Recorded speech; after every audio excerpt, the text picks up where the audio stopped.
តោះសាច់អាំងឯងបងប្អូន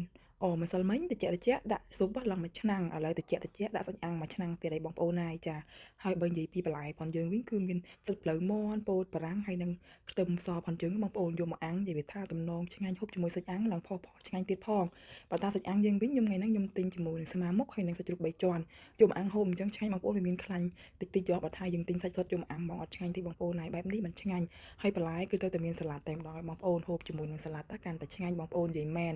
ហើយមើលអ្នកអាំងយើងផងបងប្អូនហើយមើលតែមៀតដឹងហើយថាមៀតធំប៉ុណ្ណាបងប្អូនគឺនិយាយមែននោះអាចមើលបានអីអញ្ចឹងណាមានគ្រាន់តែឃើញមិនក៏ដឹងថាអ្នកប៉ិនហូបដែរបងប្អូនណាយមើលតាកន្លែងកាត់សាច់កាត់អីនឹងទៅដឹងហើយថាអ្នកបកកែហូបអីអញ្ចឹងណាចាតំណងអត់បងប្អូនណាយ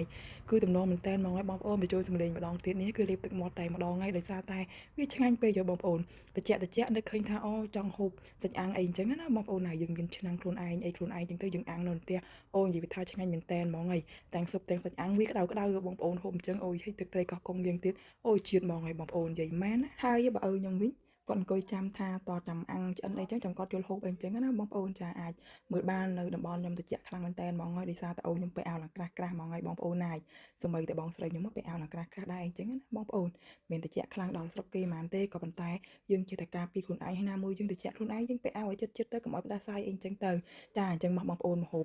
សាច់អាំងជាមួយខ្ញុំទាំងអស់គ្នានិយាយពីថាក្តីសុខណាស់បងប្អូនណាឲ្យតែបានហូបមាត់ខ្មុំតែម្ដងហើយអាចមើលបានអីអញ្ចឹងណាហើយបើថាមើលហើយលេបទឹកមាត់អីបងប្អូនណាយទិញសាច់អាំងយកមកអាំងហូបជុំបងប្អូនអញ្ចឹងដែរទៅនិយាយពីថាឆ្ងាញ់មែនតែនហ្មងហើយមើលតិចអញ្ចឹងទៀតអូយជាតិមែនតែនហ្មងឲ្យបងប្អូននិយាយមែនហើយមើល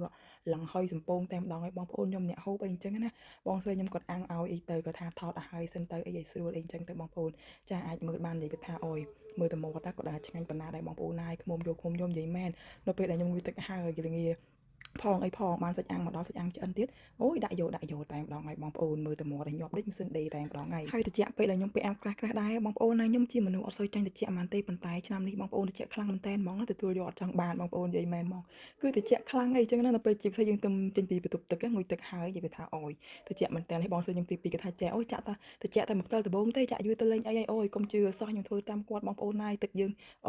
ទុកចោលក្នុងអាងយូរទៀតហើយយើងបូមយើងបន្ទុកអីចឹងនិយាយថាតិចមិនមែនបើកភ្លាមដូចទឹកម៉ាស៊ីនណាយើងនៅតាមជនបទយើងបូមពីដងយើងស្តុកចោលក្នុងអាងហើយបានយើងងុយអីចឹងនិយាយថាចាក់ទៅអូយបងប្អូនគឺចង់រឹងខ្លួនតែម្ដងតិចមែនតើហ្មងឲ្យបងប្អូនណាខ្ញុំនិយាយមែនហ្មងហើយនៅជាប់ជើងភ្នំទៀតអូយអស់ស្ទះហ្មងឲ្យបងប្អូនតែនៅពេលដែលបានហូបជាមួយនឹងសាច់អាំងក្តៅជាទៀតអូយជាតិមែនតើហ្មងឲ្យបងប្អូនណាអាំងផងហូបផងជាតិតែម្ដងឲ្យបងប្អូនណាដោយសារតែយើងអាំងភ្លាមហូបភ្លាមមកបើយើងអាំងហើយយើងយកមកខាន់ដាក់ចានដាក់អីវាលែងក្តៅទៅវាលែងឆ្ងាញ់ទេបងប្អូនដោយសារតែខែនេះខែត្រជាក់បើយើងអ